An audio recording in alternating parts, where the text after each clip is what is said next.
6-year-old son's drawing solve a horrifying murder by M7's Crime Story Time. Dude. This is the moment when Evan, the Oh, 6-year-old wow. son You of hear Paul the sultriness of his voice. This was the time that Evan, and fucking Natalie ass, Hemming, unknowingly reveals through his drawing the terrifying secrets that would soon play a crucial role in solving a horrifying murder. So you heard something? Yeah. What did you hear? I thought it was glass smash, but we have changed the rug because we took the red big rug. Beneath the surface of this case lies a story darker and more twisted than anyone could have imagined. Paul, where do you believe she's so Natalie? sultry. I have no idea. Firstly, I'm very concerned about Natalie as well. It's been a tough time here. She hasn't been in contact with her children. She hasn't been in contact with her family. She was like, when we went back to his house, we kissed and cuddled and he kept trying to go further and further and further. And I kept saying, no. So I said, so basically saying you've been raped. She's like, what? Yeah. It felt like fun because it was really old. Oh, this is British people. Thames Valley Police, Suzanne speaking. How can I help? Yes, my love. My daughter's been missing for 48 hours. We have just been up to Milton Keynes to her partner, and he says he doesn't know where she is. Okay, right. Well, can I take I can't. He looks a little scary here. I your can't lie. daughter's name, please? It's Natalie I think it's the cut. I think it's the haircut. Hemming. Hemming. It's worrying me because it's not like her. So, what's the specific concern that's caused you to call the police? Him. After a distressing 911 call on Tuesday, May 3rd, 2016, in Milton Keynes, England, police launched a search for 31-year-old Natalie Hemming, missing for 48 hours. Her husband, Paul Hemming, claimed she went out Saturday night, returned briefly Sunday, and vanished by Monday morning without a trace. So he is the With murderer. no immediate leads, Is he the not police the began by murderer, or searching he through is the Natalie's murderer? house for any clues. Well, physically stay in the areas you're in, go around them, and then let me know as you go round, making sure she's not in a cupboard or under the stairs or in the loft and bits and pieces. Thank you. Ooh. However, Don't say nothing that. alarming or out of place was discovered. They then decided to issue a media release to gain wider exposure and gather potential tips from the public. Natalie has been missing since just before 4 o'clock in the afternoon on Sunday, the 1st of May. She hasn't been in contact with her children. She hasn't been in contact with her What's up? family. What do you want to ask me? What's up? What's up?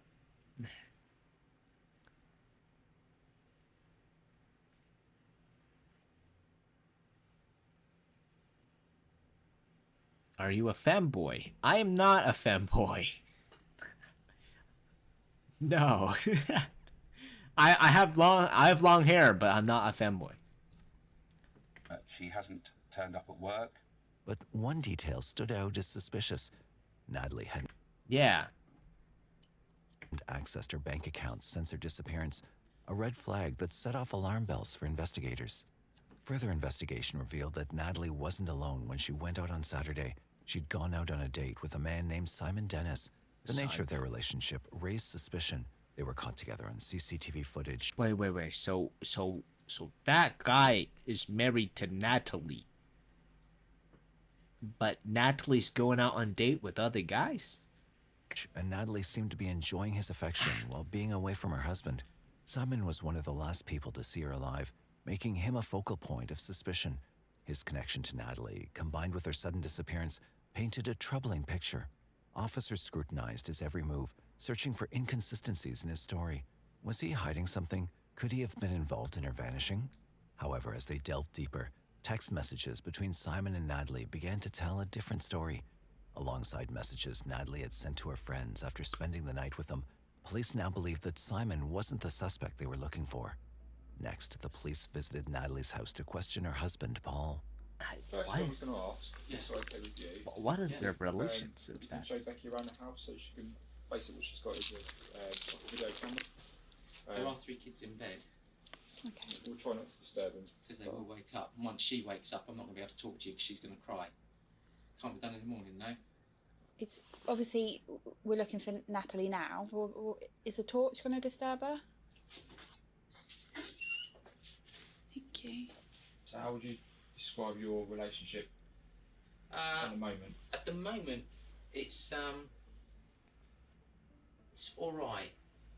At first glance, he appeared to be a loving and caring father. But his concerned wife about his is going wife's out sudden dating another disappearance. man. But what he said next changed everything. When the police asked to check his phone, his response raised immediate suspicion. Do you mind if I look at your phone? Do you know how long I'll be without it? Well, I'll try and get it done tonight. Okay. Is that alright? If I'm honest with you, because so many people have been calling me, like throughout the day, I prefer to bring it down rather, because if someone calls me, then, like, or if Natalie calls me, or... Okay, but are you telling me I can't have your phone? With Simon now cleared, all eyes were on Paul. What was he hiding? Why was he so defensive? The answers the police sought would unravel a shocking truth.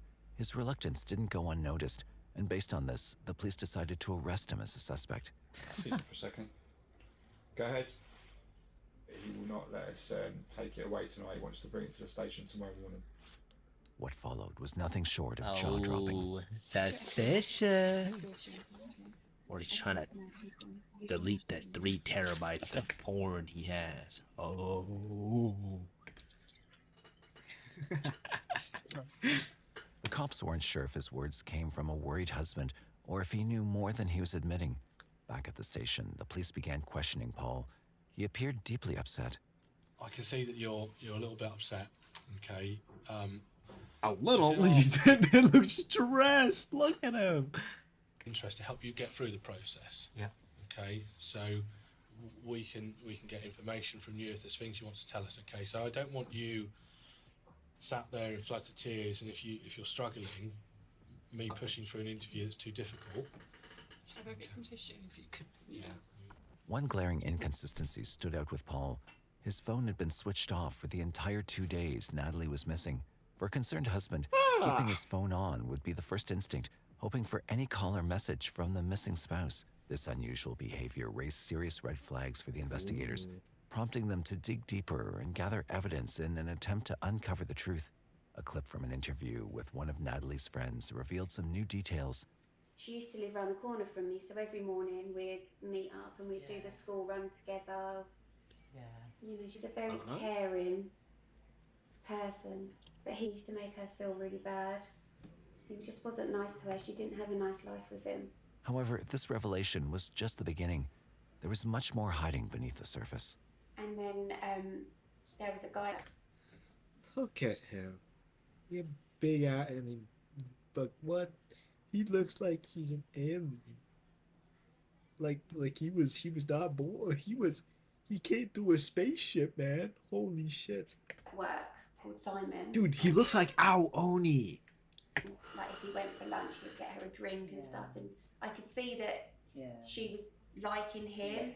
And I said, Natalie, please don't look for Simon for that affection. You need to deal with Paul because of the kids, and I know how unhappy you are. With this new information, the police decided to interview Paul once again.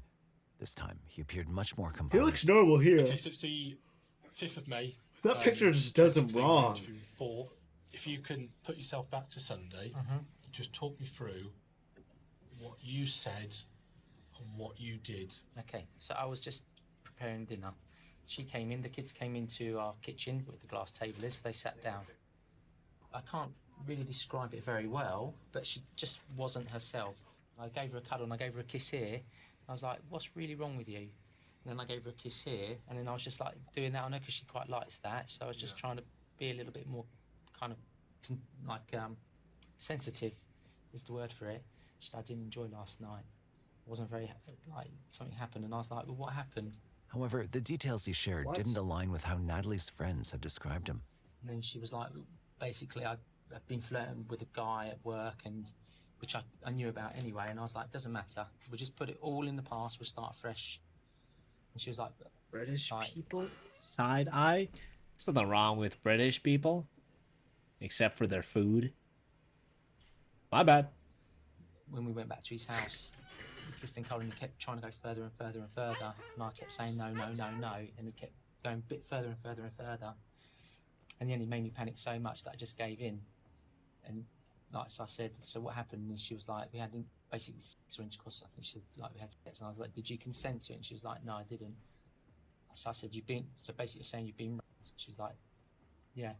This statement made police suspicious of Simon again, but as Paul calmly recounted the events of that night, something felt off.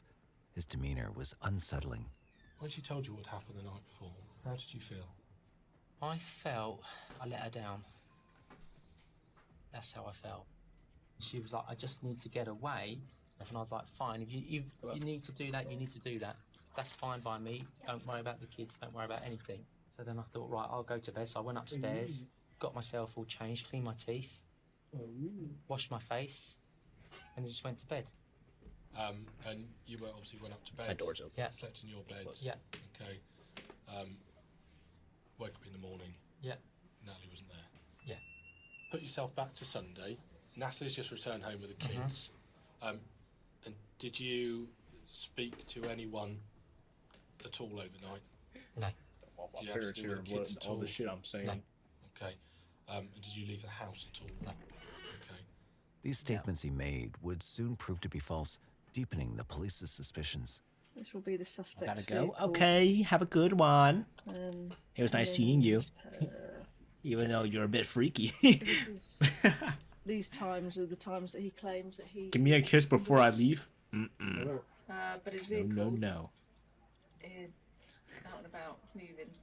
Fortunately, you can't see he's No. in the vehicle. But he's hitting the cameras. So he's either lied to us or someone else is using his vehicle. Little did Paul know, he was walking straight into the carefully crafted trap the investigators had set for him.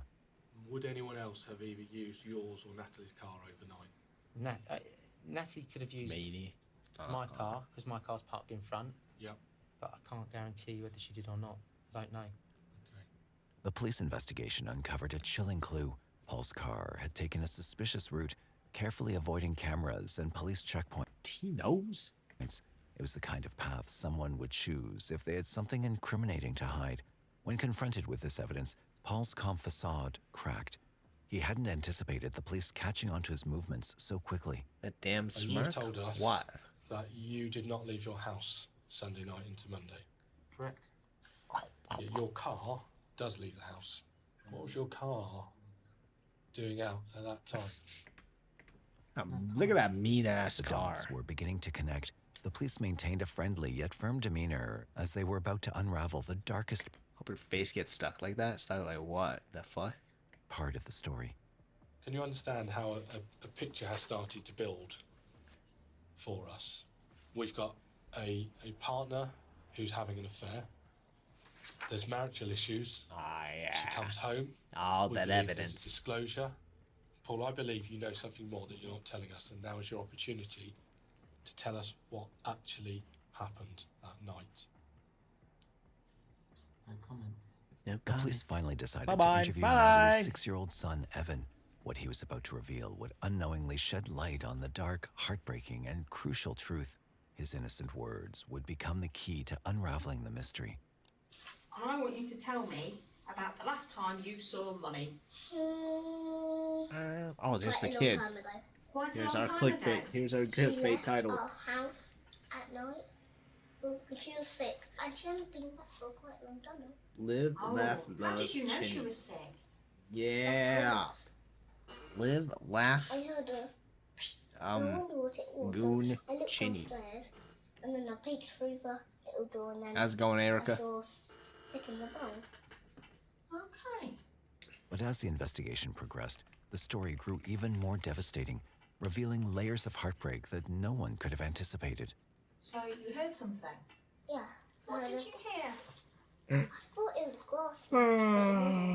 The words from Evan's mouth began to unravel the mystery, but it was his drawing of their living room that unlocked far more sinister secrets. love. It felt like Live, I was laugh, kind of- goon. It was really old. Live, laugh, Mum goon. was Live, laugh, laying goon. down with, My mum but was we have laying changed down. the rug because we took Changed the the- red big rug Oh, mother was murdered on a big rug. That's not good. to Daddy's work so I can have a wash. Okay. And Dad's taken the big red rug to work for a wash. Yeah. Okay, so what shape is your living room? Can you show me? Okay, your living room is Based a on Evan's rectangle. drawing, police searched Natalie's house.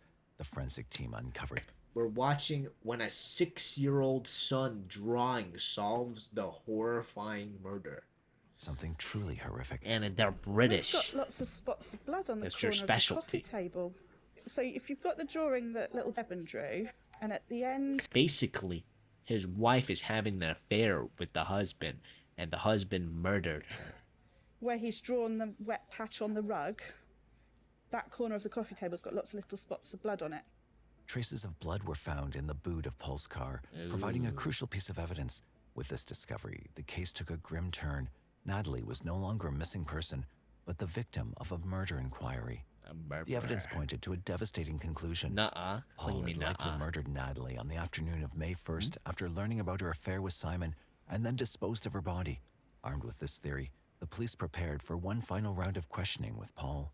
Do you recognise that car? Yes. Is that your car?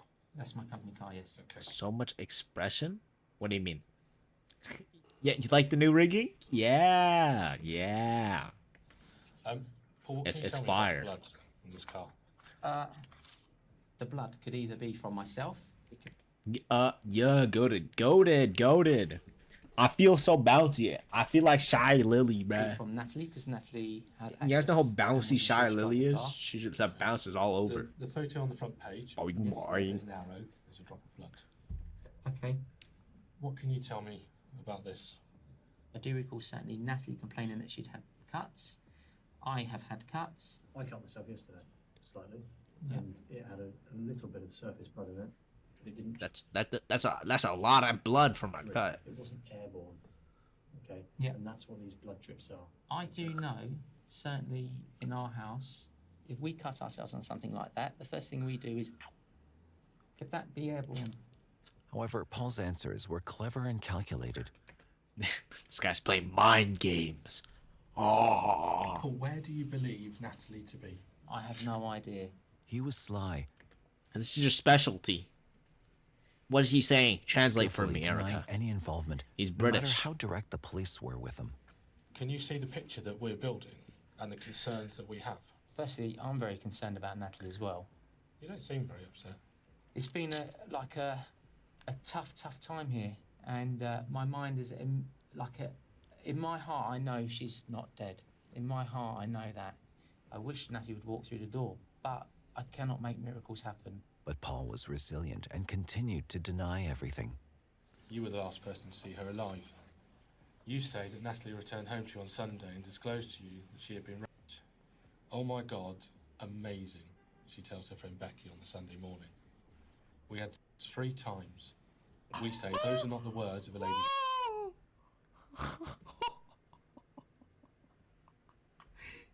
Bro, you're getting fucked over. Yo. Who's been raped. We say that Saturday night you were worried about her being out with a guy from work who you knew fancied her. We say this all came to a head on the Sunday night when she returned home, and you found out she had had sex with another man, and you killed her. Do you have anything to say? What you're saying is that I have killed my partner.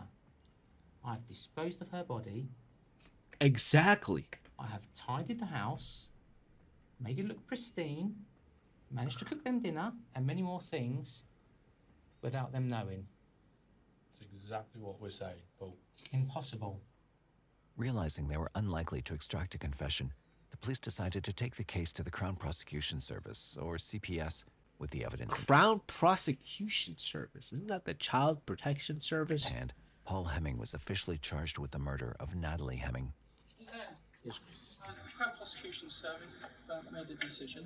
We're going to go through that now with you, okay? The officer's going to give you the caution. Okay.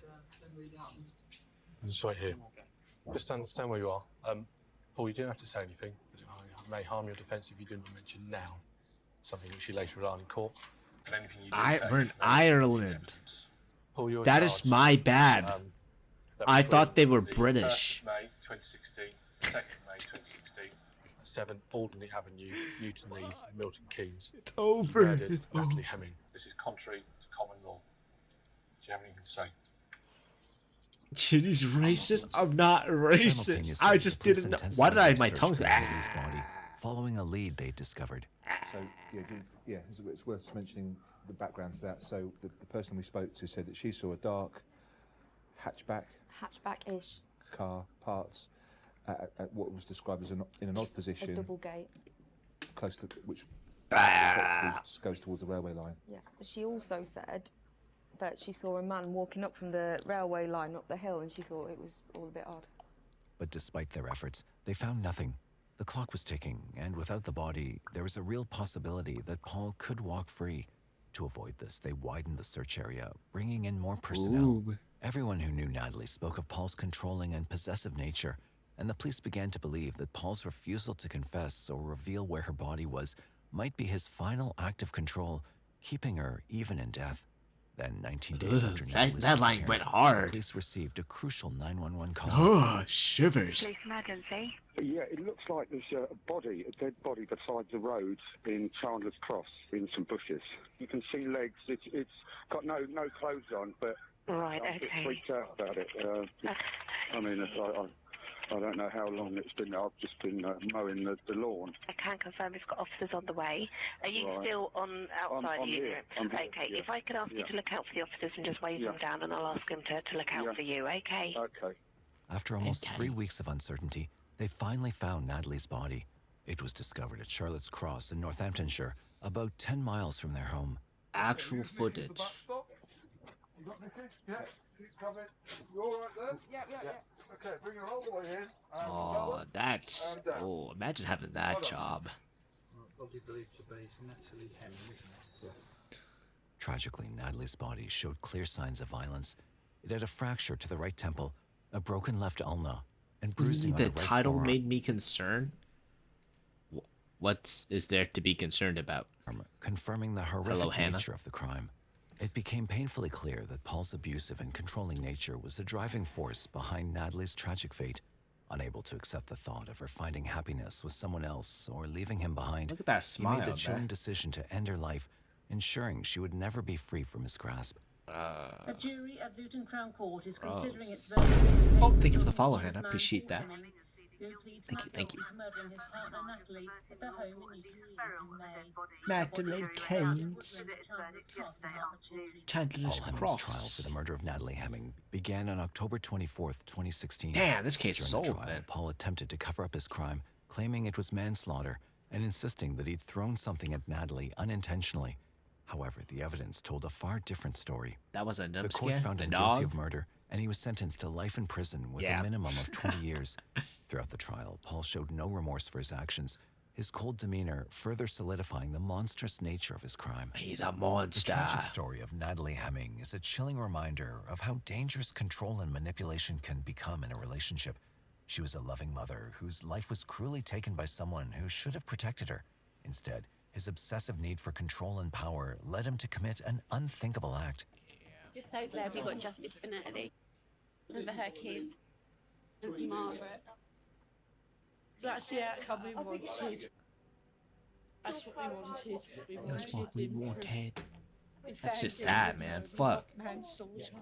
This is why I What don't began be as in this shit. emotional abuse escalated into fatal violence, proving how dangerous unchecked Yeah, toxic people are behavior scary. can be. People The scary, story man. highlights the importance of recognizing red flags and speaking out before it's too late.